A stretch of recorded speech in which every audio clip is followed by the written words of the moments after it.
Laboratorium Anatomi Fakultas Kedokteran Universitas Muhammadiyah Semarang. Perkenalkan, saya Armazian Musyafik sebagai asisten anatomi tahun 2023. Baik, sebelumnya kita akan belajar mengenai kardiovaskular. Jadi kardiovaskular adalah berasal dari kata kardia dan juga vaskulum. Kardia berarti jantung dan di anatomi disebut juga core. Kemudian untuk vaskulum itu berarti pembuluh darah kecil. Jadi untuk kardiovaskular itu sebagai sistem yang berperan sebagai pengedaran darah beserta oksigen dan nutrisi ke seluruh tubuh. Kemudian untuk posisi jantung sendiri, dia berada di tengah mediastinum inferior yang bagian media, di bagian sini. Kemudian dia akan menempel di paru-paru di impressio cardiaca. Setelah itu kita beralih ke pelapis jantung. Jadi untuk pelapis jantung itu disebut perikardium. Kalau misal paru-paru ada pleura, kemudian untuk otak ada meninges, untuk jantung dinamakan perikardium. Untuk perikardium dibagi menjadi dua, ada yang fibrosum dan juga ada yang serosum. Untuk yang fibrosum dia akan melekat dengan diafragma di bagian luar. Kemudian yang serosum dia menempel pada jantung. Kemudian untuk yang serosum dia memiliki dua lapisan. Ada yang lamina parietalis dan juga lamina visceralis. Untuk lapisan yang parietalis dia akan menempel dengan bagian yang fibrosum. Kemudian untuk yang visceralis dia akan menempel pada bagian jantungnya atau disebut dengan epikardium. Kemudian di antara lapisan antara lamina parietal dan juga lamina visceral akan ada ruangan yang dinamakan cavitas perikardium. Ruangan ini akan berisi cairan yang berfungsi sebagai lubrikan untuk mengurangi gesekan berlebihan. Kemudian untuk perikardium akan membentuk lipatan, yaitu sinus oblikus dan juga sinus transversus. Jadi ini adalah epikardium. Kemudian lapisan jantung yang pertama tadi ada epikardium, kemudian kita buka jantung. Di sini ada bagian otot. Bagian otot-otot disebut dengan miokardium. Di sini. Kemudian selanjutnya di bagian dalam sini disebut dengan endokardium. Di bagian sini disebut dengan endokardium. Baik, selanjutnya ada permukaan. Jadi jantung memiliki permukaan. Dia memiliki 3 permukaan. Yang pertama, bagian depan, dia akan menempel dengan sternum dan juga costa. Maka disebut dengan facies sternocostalis atau facies anterior. Kemudian yang di bawah sini, dia akan menempel dengan diafragma. Maka disebut facies diafragmatica. Kemudian kita balik di bagian belakang, disebut dengan facies posterior. Kemudian untuk bagian dari jantung sendiri, untuk bagian di sini disebut dengan apex core. Untuk yang di bagian atas disebut dengan basis core. Kemudian selanjutnya kita ke sulcus. Ke sulcus atau ada cekungan-cekungan di jantung. Yang pertama, kita lihat di sini. Di sini ada sulcus coronarius. Dia membentang di sini sampai ke sini. Sulcus coronarius. Sulcus coronarius akan memisahkan antara atrium dan juga ventricle di sini. Selanjutnya ada sulcus interventricularis anterior di bagian sini. Sulcus interventricularis anterior. Kemudian kita balik ke belakang, di sini ada sulcus interventricularis yang posterior. Baik, kemudian selanjutnya ada kerangka jantung. Jadi untuk kerangka jantung itu ada di dalam. Itu dia akan memiliki 4 katup. Nah, nanti dia akan ada cincin-cincin atau yang biasa disebut sebagai anuli fibrosi. Dia ini akan berfungsi sebagai pengendali ketika dia berdetak, sehingga agar si jantungnya itu tidak berkontraksi terlalu kuat atau terlalu lemah seperti itu. Kemudian kita jelaskan terlebih dahulu untuk katup-katup yang ada pada jantung. Jadi untuk katup-katup yang ada pada jantung kita bagi jadi 2. Ada katup atrioventrikular dan juga ada katup semilunaris. Untuk katup atrioventrikular di sini ada yang namanya katup tricuspidalis. Untuk katup tricuspidalis dia akan memiliki 3 puspis atau 3 daun. Daunnya apa saja? Yang pertama ada puspis yang septal, kemudian ada puspis yang anterior, dan yang di belakang ada puspis yang posterior. Kemudian yang selanjutnya adalah katup mitral. Katup mitral ada atau disebut dengan katup bikuspidal. Kenapa disebut sebagai bikuspidal? Karena dia hanya memiliki 2 puspis atau 2 daun katup saja. Dua daun katupnya antara lain adalah katup puspis yang anterior dan juga puspis yang posterior. Kemudian selanjutnya ada katup yang semilunaris. Yang pertama di sini adalah katup pulmonal. Katup pulmonal dia memiliki 3 puspis atau 3 daun. Yang pertama ada yang puspis anterior, kemudian puspis dextra dan juga puspis yang sinistra. Kemudian selanjutnya di sini ada katup mitral. Di dalam sini ada katup aorta, katup aorta. Untuk katup aorta, kalau misal tadi yang di pulmonal adalah anterior, maka di sini puspisnya adalah puspis yang posterior. Kemudian ada yang sinistra dan juga ada yang dextra. Kemudian untuk suara jantung 1 itu ketika ada penutupan antara katup atrioventrikular, yaitu adalah penutupan antara katup mitral dan juga katup trikuspid. Kemudian untuk suara jantung 2, dia berasal dari penutupan 2 katup semilunaris, yaitu katup pulmonal dan juga katup aorta. Apabila katupnya mengalami kekakuan atau dia tidak bisa menutup, akan disebut stenosis. Stenosisnya akan mengikuti katupnya. Apabila terjadi di katup mitral, maka disebut stenosis mitral. Kemudian apabila dia mengalami kelemahan atau lemes, itu akan disebut regurgitasi. Jadi katupnya itu tidak bisa menutup. Jadi disebut regurgitasi mengikuti dengan katupnya, yaitu misal di katup mitral disebut regurgitasi mitral. Baik, selanjutnya kita lanjut ke ruangan-ruangan yang ada di jantung. Dulu ketika kita masih sekolah akan menyebut atrium dan juga serambi. Tapi sekarang kita sebut dengan atrium dan juga ventricle. Dulu atrium adalah serambi, ventricle adalah bilik.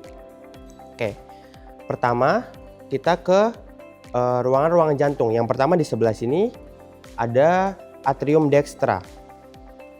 Atrium dextra. Kita bisa lihat bahwa atrium dextra dextra dan sinistra itu berbeda ya. Untuk atrium dextra sendiri di sini ada bagian-bagiannya. Mohon maaf, untuk sebelumnya di sini ada pembatas antara atrium dextra dan juga atrium sinistra. Di sini ada namanya septum interatrial. Sini. Sedangkan kalau misal pembatas antara ventricle dextra dan ventricle sinistra, di sini ada yang namanya septum interventricular. Kemudian selanjutnya kita lanjut ke pembagiannya tadi. Yang pertama adalah atrium dextra. Jadi kalau misal kita tutup nih jantungnya di bagian luar, dia akan memiliki daun yang seperti telinga anjing, disebut sebagai auricula. Kemudian ketika kita buka, di sini akan terdapat musculus pectinatus di sini. Oke. Kemudian di sini kita bisa lihat ada muara dari dari vena cava superior dan juga vena cava yang inferior. Di sini ada lubang, ada ostium, ada pintu ostium vena cava superior yang akan dibatasi oleh crista terminalis. Di sini.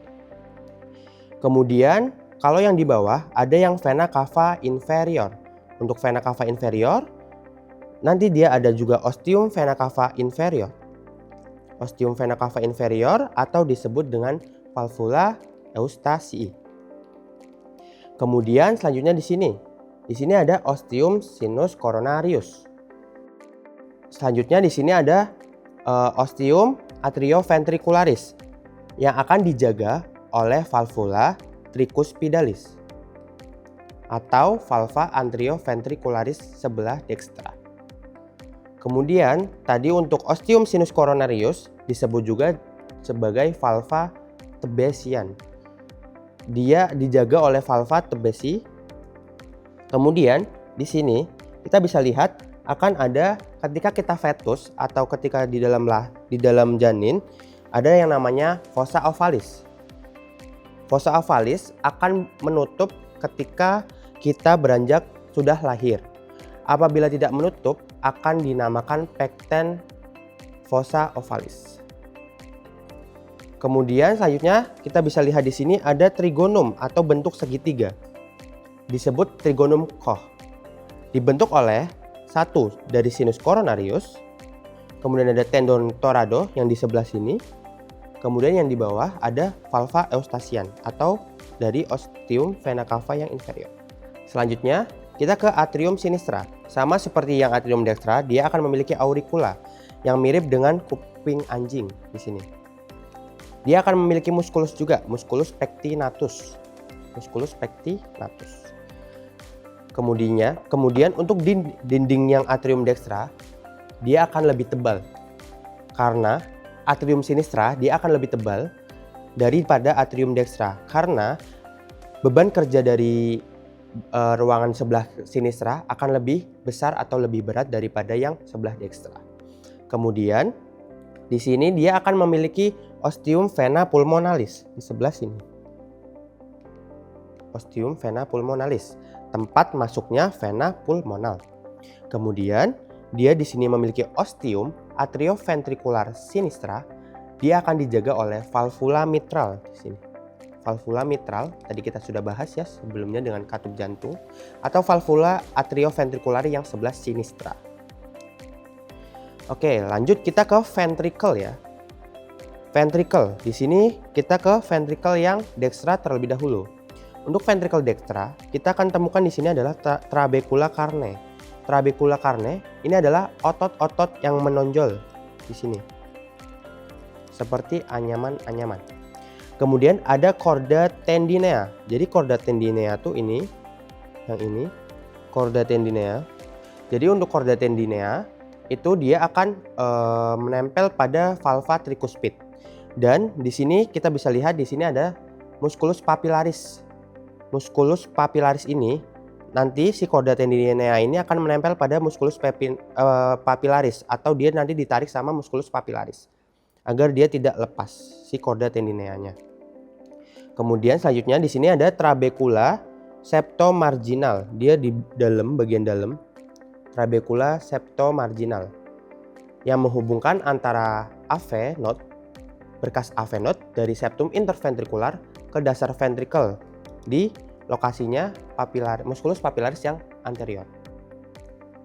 Kemudian selanjutnya kita ada di crista supraventrikular. Jadi crista supraventrikular itu di bagian dekat sama si valvanya ini. Nanti dia memisahkan antara area masuk dan keluarnya dari ventricle dextra. Berarti dia memisahkan antara atrium dextra sama sinistra. Di sini nanti ada crista. Kemudian di sini dia akan memiliki ostium trunci pulmonal. Ostium trunci pulmonal yang nantinya akan menyalurkan darah ke katup pulmonal dan akan dijaga oleh katup pulmonal. Oke, selanjutnya kita ke ventricle yang sinistra.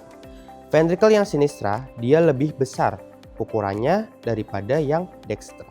Mengapa begitu? Karena kerja ventricle sinistra itu harus mengirimkan darah ke seluruh tubuh, sehingga dia memiliki beban kerja yang lebih besar dan lebih kuat.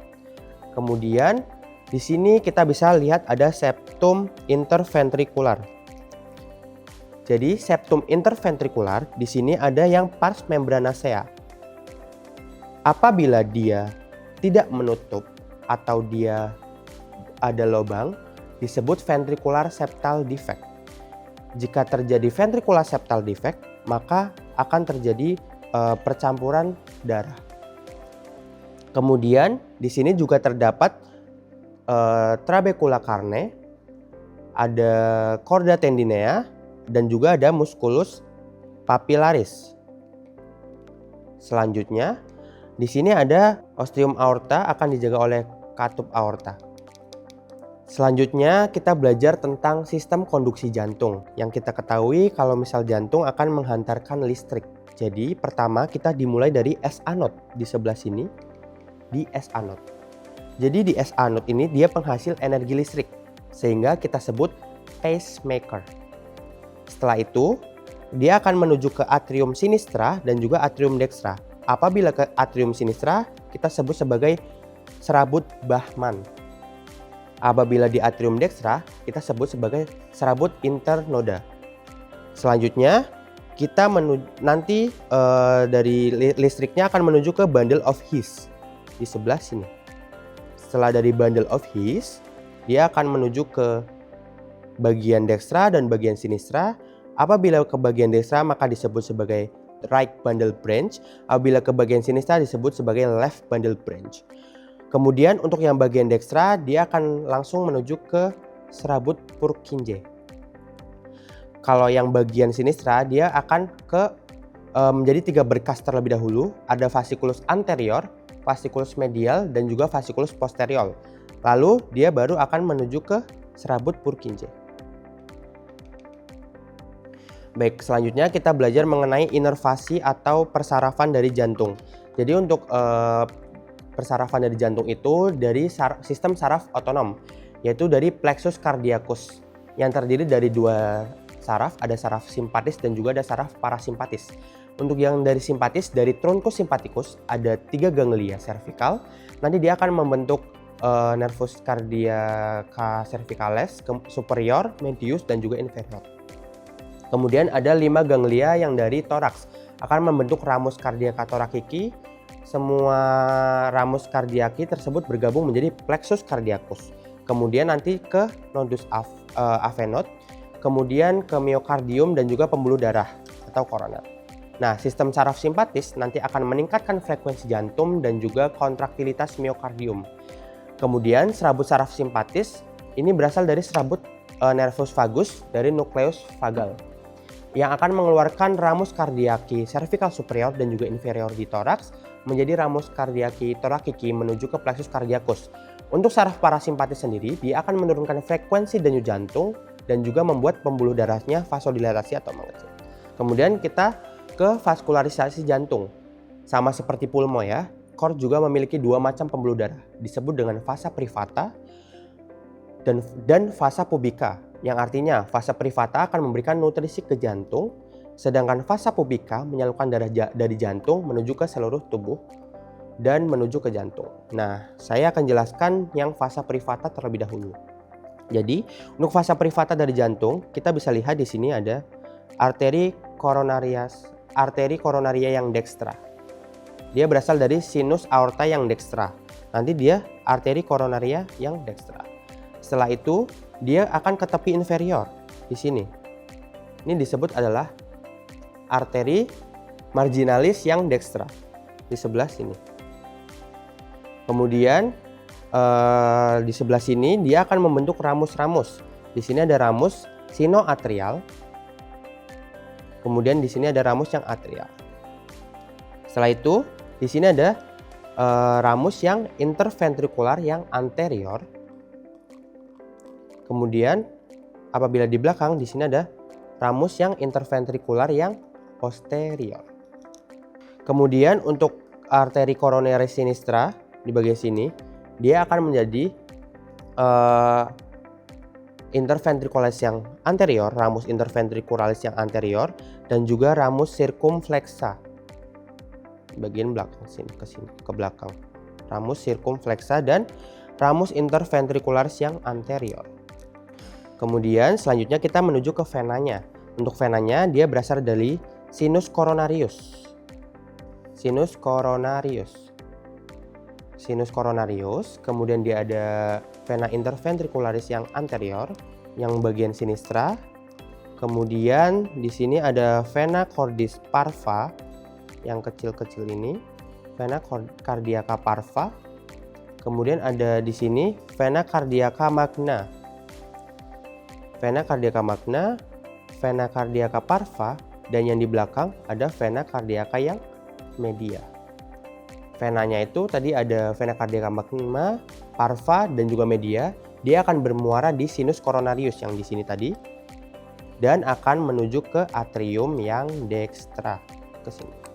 Atrium yang dextra. Dia akan masuk ke sini yang sinus coronarius. Kemudian untuk vasa privata sendiri ada beberapa struktur, yaitu ada yang pertama. Di sini ada vena cava superior. Vena cava superior. Kemudian di sini ada aorta, di sini bagian aorta yang ascendent ya. Terus di sini ada truncus pulmonal. Truncus pulmonal. Di bawah sini ada vena cava yang inferior. Vena cava inferior, dan juga ada vena yang pulmonalis. vena pulmonalis. Untuk truncus pulmonalis tadi disebut juga sebagai arteri pulmonalis. Akan bercabang menjadi arteri pulmonalis dan dia akan masuk ke dalam pulmo. Jadi saya sedikit menjelaskan alur dari vasa privata sendiri. Ini disebut dengan sistem peredaran darah besar itu dari seluruh tubuh. Dia yang kaya akan CO2 akan masuk ke atrium dextra. Dari vena cava superior dan juga vena cava inferior dia akan masuk ke atrium dextra. Kemudian dia akan lewat ke ventricle dextra melalui katup atau valvula. Valvulanya valvula tricuspid atau valvula atrioventricularis yang dextra. Kemudian darahnya masuk ke ventricle dextra. Setelah masuk ke ventricle dextra, darah akan masuk ke truncus pulmonalis melewati valvula pulmonal di sebelah sini. Setelah itu, darahnya akan menuju ke pulmo atau ke paru-paru. Nah, di dalam pulmo akan terjadi pertukaran gas CO2 menjadi O2 dalam darah sehingga darah menjadi kaya akan O2. Setelah itu, darah akan keluar dari pulmo melalui vena pulmonalis. Dia akan masuk ke atrium yang sinistra. Setelah dari atrium sinistra, dia akan menuju ke ventricle sinistra melalui katup bicuspidal atau kita sebut valvula mitral atau valvula atrioventriculis yang sinistra. Setelah itu, darah akan menuju dari ventricle sinistra, darah akan dipompa menuju ke aorta bagian ascendent yang dijaga oleh valvula aorta. Dari aorta ascendent, dia akan menuju ke lengkungan disebut dengan arcus aorta. Sebelah sini. Lengkungannya namanya adalah arcus aorta. Setelah itu, dari arcus aorta dia akan menuju ke aorta descendent. Bisa ke descendent dan juga bisa ke bagian ekstremitas yang superior dan juga bagian ekstremitas yang inferior.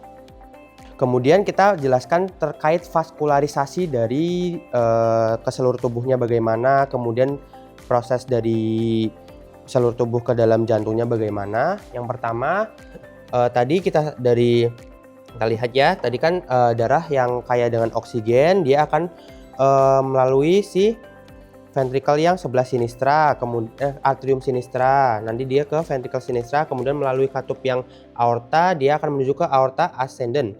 Nah, dari aorta ascendent dia akan ke lengkungan, namanya adalah arcus aorta. Nah, dari arcus aorta nanti dia jadi arteri nanti dia akan ke truncus brachiocephalica. Nah, truncus brachiocephalica itu nanti ada arteri subclavia yang dextra, arteri subclavia dextra.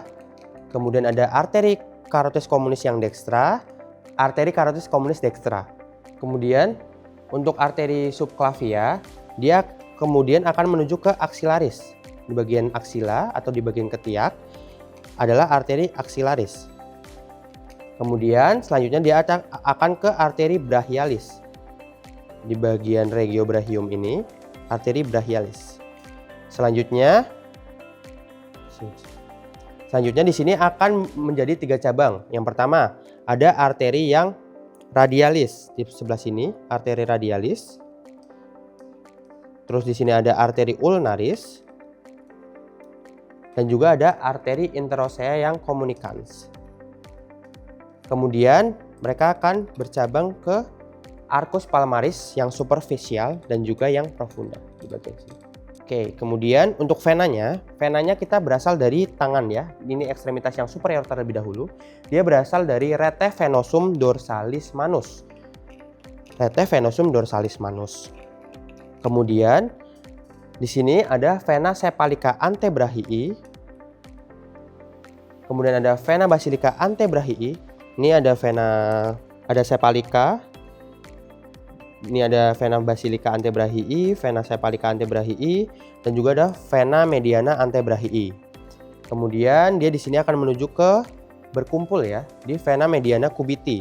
Nah, di vena mediana cubiti ini ada untuk klinis ya, yaitu plebotomi atau kita pengambilan darah. Setelah itu akan menuju ke vena basilica. di basilika. Ini basilika. Setelah itu di sini ada vena sepalika. Sepalika, basilika.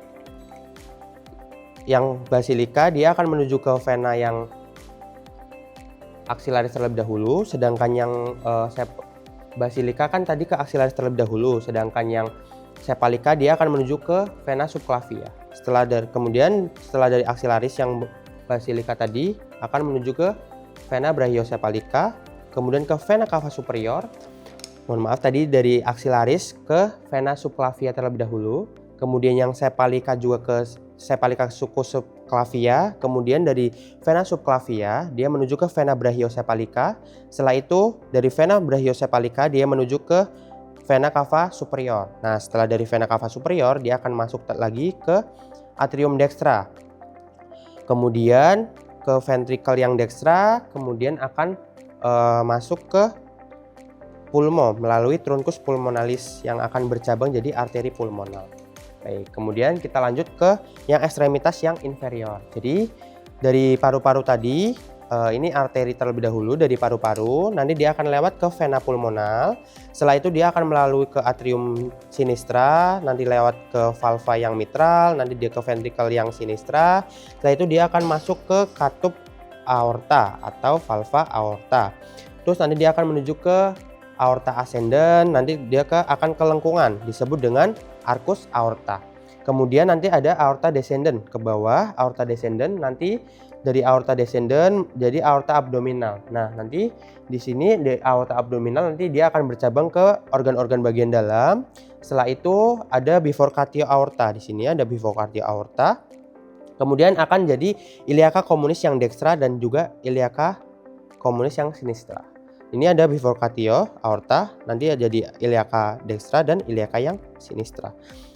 Untuk yang iliaca dextra dan sinistra nanti dia akan dibagi menjadi dua. Ada yang iliaca yang eksterna dan juga ada yang interna.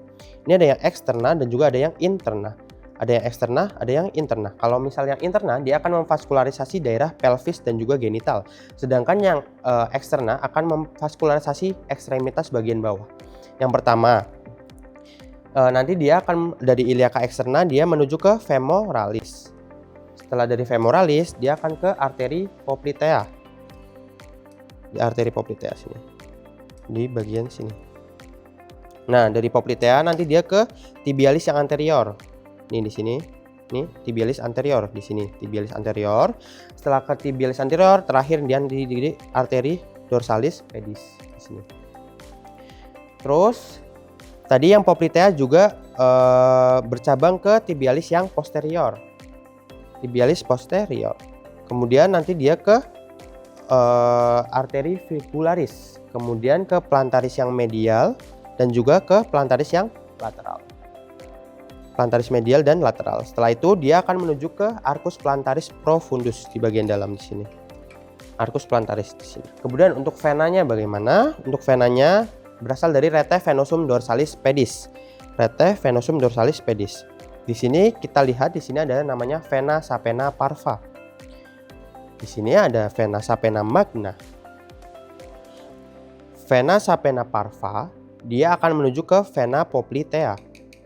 Ke sini dulu. Setelah dari vena poplitea dia akan menuju ke vena femoralis. Vena femoralis, kalau yang vena sapena parva magna langsung ke vena femoralis. Sedangkan yang parva dia ke poplitea terlebih dahulu baru ke femoralis. Setelah itu akan menuju ke vena iliaca yang eksterna. Vena iliaca eksterna dari femoralis ke vena iliaca yang eksterna. Setelahnya ke vena iliaca communis. Dari vena iliaca communis dia menuju ke vena cava inferior. Setelah dari vena cava inferior dia akan menuju ke atrium yang dextra sini. Darahnya akan berkumpul di atrium dextra, terus nanti dia ke ventricle dextra melewati katup tricus pidalis. Setelah itu dia akan menuju ke truncus pulmonalis. Truncus pulmonalis kemudian akan bercabang menjadi arteri pulmonal. Setelah itu di situ akan terjadi pertukaran gas CO2 dan O2. Oke. Kita lanjutkan untuk vaskularisasi pada jantung. Jadi vaskularisasi pada jantung itu ada vasa privata. Di sini ada beberapa struktur yang bisa dilihat ya. Ini ada aorta ascendens. Kemudian di sini ada vena cava superior. Kemudian di bawah sini ada vena cava yang inferior. Setelah itu di sini ada di sebelah sini ada vena pulmonalis dan di sini ada truncus pulmonal dan nanti dia akan bercabang menjadi arteri pulmonalis dan masuk ke dalam pulmo. Kemudian nanti di dalam pulmo dia akan adanya pertukaran CO2 dan juga O2. Setelah itu nanti akan ada peredaran darah ke seluruh tubuh dan juga ada yang dari seluruh tubuh menuju ke pulmo untuk ditukar kembali dari CO2 dan juga O2-nya. Kemudian bagaimana prosesnya? Yang pertama dari arteri terlebih dahulu. Dari arteri yang pertama adalah berasal dari pulmo. Jadi di pulmo ada pertukaran antara CO2 dan O2. Kemudian dia akan lewat melalui vena pulmonalis yang sebelah sini. Nanti dia akan masuk ke atrium yang sinistra. Dia akan masuk ke dalam atrium yang sinistra. Kemudian dia akan melewati katup mitral. Kemudian dia akan ke ventrikel yang sinistra. Setelah dari ventrikel sinistra, dia akan menuju ke katup aorta, melewati katup aorta dan akan menuju ke aorta ascendens. Nah, kemudian dari aorta ascendens dia akan ada percabangan ke arcus aorta. Nah, kemudian dari arcus aorta dia akan bercabang menjadi 3. Yang pertama ada truncus brachiocephalica, kemudian ada ke arteri carotis communis yang sinistra, kemudian ada ke subclavia yang sinistra. Kemudian untuk arteri subclavia sinistra dia akan memvaskularisasi membran superior yang sebelah sinistra. Sedangkan yang arteri carotis communis sinistra, kemudian ada carotis communis dextra, dia akan memvaskularisasi bagian craniofacialis. Kemudian dari truncus brachiocephalica nanti kan tadi ada carotis communis dextra dan juga nanti ada arteri subclavia. Kemudian dari arteri subclavia dia akan menuju ke arteri axillaris yang sebelah sini. Setelah itu dia akan menuju ke arteri brachialis. Nah, arteri brachialis kita bisa dilihat di sebelah sini dia akan bercabang menjadi 3. Yang pertama di sini ada arteri yang radialis, kemudian ada arteri ulnaris dan juga di sini ada arteri interosea communicans. Kemudian untuk arteri ulnaris dan radialis dia akan menuju ke arcus palmaris superficial dan juga profunda. Kemudian kita lanjut ke venanya. Venanya yaitu dari ekstremitas menuju ke paru-paru. Yang pertama kita bisa lihat dari sini. Di sini ada namanya rete venosum dorsalis manus di sini. Kemudian di sini kita lihat di sini di bagian lateral ini ada yang mana vena cephalica antebrachi. Kemudian di sini adalah vena mediana antebrachi. Di sini ada vena basilica antebrachi. Kemudian untuk yang vena cephalica antebrachi, basilica antebrachi dan juga mediana antebrachi dia akan berkumpul di sini di vena mediana cubiti.